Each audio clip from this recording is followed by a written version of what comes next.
Pemuda tewas dibacok tetangga, ayah korban, anak saya belum minum obat 6 hari.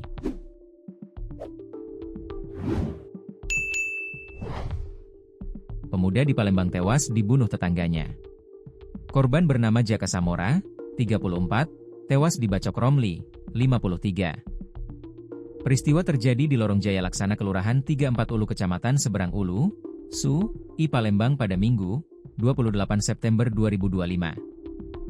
Diketahui, korban meninggal dunia setelah mendapatkan luka bacok di sekujur tubuhnya. Sementara pelaku yang juga mengalami luka tusuk sempat mendapatkan perawatan di RSUD Palembang Bari sebelum dibawa ke Polsek Sui.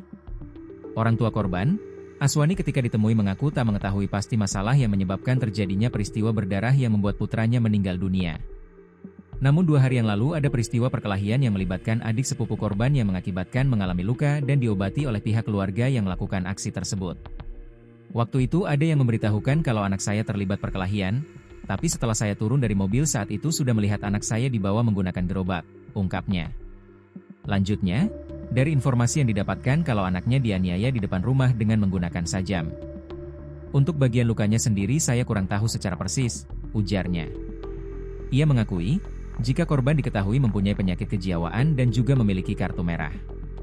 Anak saya ini memiliki penyakit gangguan jiwa dan tidak mengkonsumsi obatnya lah 6 hari. Hal ini dikarenakan adanya permasalahan sehingga hal itu tidak dihiraukan, ungkapnya. Sementara, Kapolsek Sui, AKP Heri membenarkan, bila pihaknya mendapatkan informasi adanya kasus penganiayaan mengakibatkan seseorang meninggal dunia.